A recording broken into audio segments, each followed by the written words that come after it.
Hi there, this is Matt Heffernan. Welcome back to my channel. This is the 7th episode in a series that seeks to demystify programming in assembly language for the 6502 family of 8-bit processors. We're using the Commander X16 as a target, as it has a 65CO2 and is a particularly excellent platform for this learning process. If you haven't seen the previous episodes and need to start at the very beginning, please go back to my channel. Don't forget to subscribe and click the bell for notifications while you're there so you know when the next episodes come out, and start this playlist from the beginning. So far in this series, we have introduced the basic concepts of assembly programming, learned how to access memory in different ways through addressing modes, how to implement flow control with branching and subroutines, basic arithmetic and logic, how the stack works, and some of the additional 65CO2 instructions for bit manipulation and testing. With that, we have covered most of the 65CO2 instruction set, but we still have a few to go over, and some familiar instructions that we never covered in depth.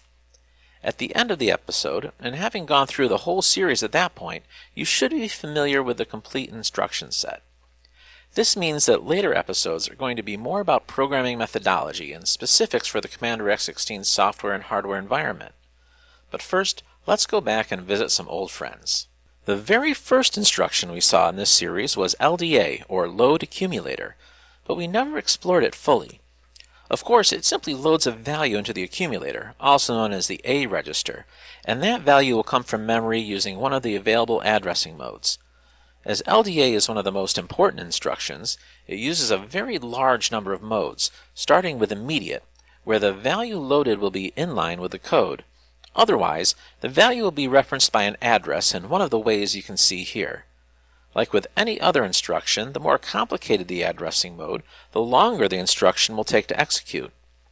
As LDA can be as fast as 2 cycles with the immediate mode, or as slow as 6 cycles with the zero-page index and direct mode. There are also page boundary penalties for some of the index modes when adding the index value to the address in the operand causes a carry into the high byte. This is why arrays are best kept within a single page whenever possible.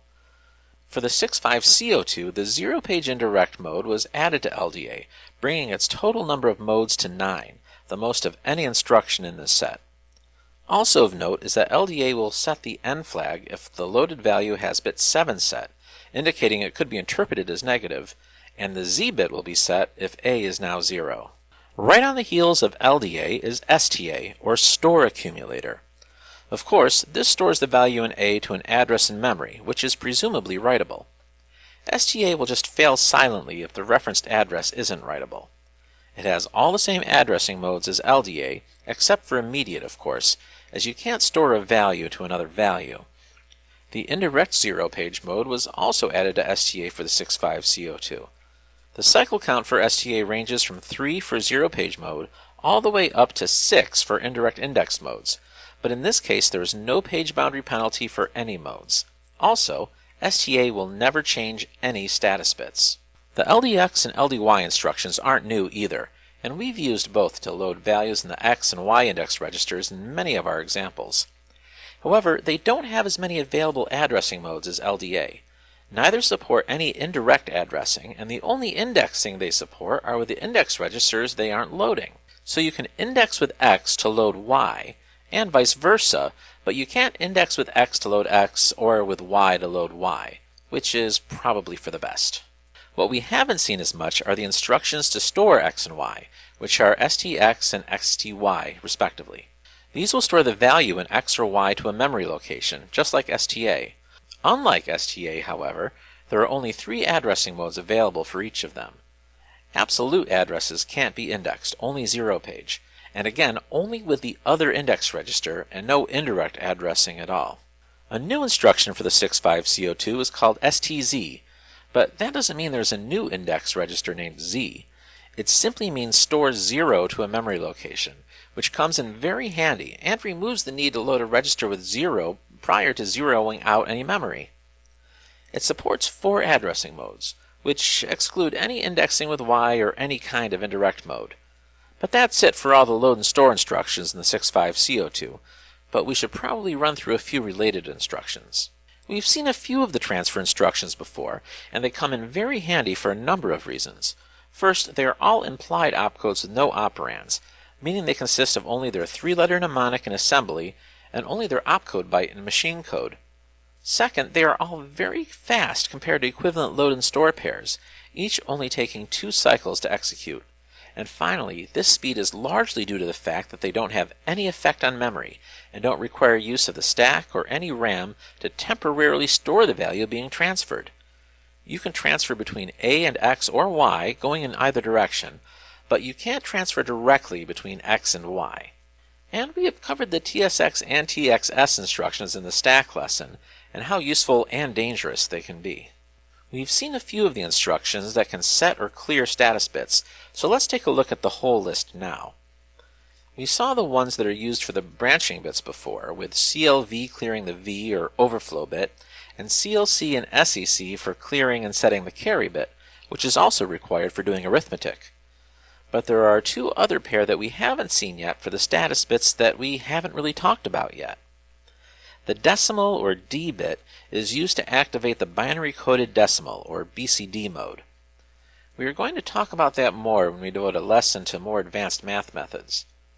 The vast majority of the time you want the D bit to be clear to prevent any binary arithmetic from getting messed up.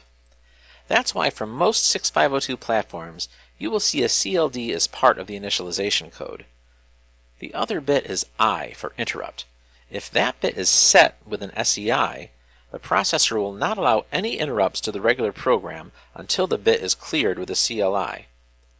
This is why you will usually see both of these in init code as well, as you want to make sure that the system is initialized before enabling interrupts. We're going to devote a whole episode to interrupts as well, so more on that later. We just have a few oddballs left in the instruction set. One is BRK or break, which acts differently depending on which 6502 family processor you are using. For the original 6502, the B or break status bit will be set, and then an interrupt is prepared for by pushing the next instruction address to the stack followed by the status register. Then it will force the I bit to be set. That way, once the next now enabled interrupt happens, the processor will already have the stack prepared, so it will go straight to the interrupt service routine or ISR. There you can examine the stack to see if B was set and change your processing accordingly. For the 65C02, in between pushing the status and enabling interrupts, the D bit is cleared so that the ISR won't have to do a CLD before any binary arithmetic. Then, when the ISR returns, the original state of the D and I bits will be restored. For the Commander X16 specifically, a BRK instruction will trigger the default break handler, which reinitializes the computer and takes you back to the basic prompt, and the rest of your program will not run. But it will be in RAM unless you did some unsavory things to the kernel RAM area. The STP or stop instruction was added to the 65C02 to completely stop the processor and let it exist in a low power state. The chip completely stops responding to the clock until the reset pin goes low, which can be wired to a reset button on the system just for this purpose. There is no return as it's assumed that the reset vector in memory points to code that will completely restart the system. The WAI, or wait instruction, will also halt execution and simply wait for the next interrupt to run, but it will not set the break bit, so the interrupt should run as normal.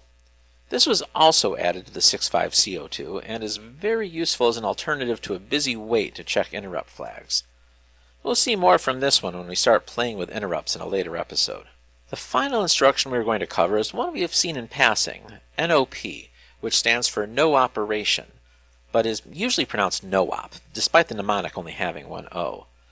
No-ops do exactly nothing, and take 2 cycles to do it, and take up just 1 byte of memory. It doesn't seem terribly useful, but quite often you need to just kill some time or have a placeholder in your code to get things lined up a certain way.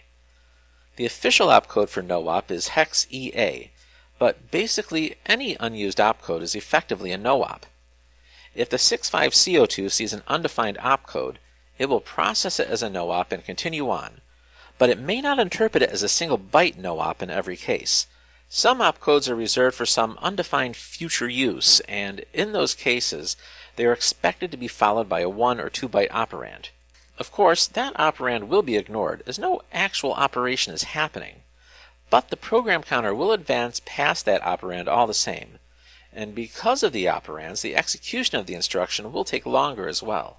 This behavior is a bit different from the original 6502, which did not filter out any unused opcodes and just let the processor do whatever based on what bits in the opcode are set, which can cause some serious problems, including permanently halting execution. Now that we have gone through the entire instruction set, it's time to step back and make some clarifications and corrections to earlier episodes in the series. In the first episode, I had my O's and zeros confused, so I kept saying that -0 would let you define an output file on the command line with CL65, and that a .0 file would contain linkable object code. In both cases, I meant to say O, as the initials stand for output and object, respectively. Defining your linking output with -O, and every assembly file you assemble will generate a .O object file that can be linked with other CC65 object files. In the second episode, as well as earlier in this one, I showed how the 0 page indexed with Y mode is only for LDX and STX instructions. However, a few more instructions do support the absolute indexed with Y mode, so some assemblers will let you use a 0 page address for that by including in the operand the full 16-bit address with 0 in the high byte. Finally, in the last episode, I had neglected to mention that the bit instruction has two new modes available for the 65C02, absolute index with X and 0 page index with X. I also said that earlier processors supported the immediate mode, which would falsely imply that the original 6502 did. That is not the case. The mode was added for the 65C02 and was not available in the original, the 6507, or the 6510. It is available for the 65816 and its variant in the Super Nintendo, where it works the same as the 65C02. All of this has been fixed in the Lesson 6 slides in the repo. If I missed anything, please don't hesitate to leave a comment and I'll make sure it gets addressed in a future episode. But for now, let's move on to our example program. Testing all of these instructions doesn't make a lot of sense, especially since some actually can't work without causing some kind of catastrophe, except in very specific instances. So we're going to look into a few for now, and the others we can address once we go over more advanced concepts like interrupts and hardware initialization. So let's first just show how we can play around with data and registers in some ways we haven't seen yet. First, we'll set up a pointer on the 0 page at hex 30, which will later initialize to a point at a main RAM variable called sauce. That's why we call it sauce pointer. We're going to need the care-out vector and the new line pesky code to print the results line by line. We'll do that familiar jump start at the beginning of our code and declare our one and only main RAM variable in between that jump and its target. Our program will start by loading up that 0 page pointer, as we have said before, so that sauce pointer will be set to sauce. Of course, we have to do this one byte at a time and in little endian order, with the low byte of the address first. Then we use the 0 page indirect mode to load A with the value indirectly pointed to by sauce pointer. Then we call our old library function printHex to print it to the screen. After the program is loaded, this value will be hex A1, so the first time you run the program, A1 will be printed on the first line of output.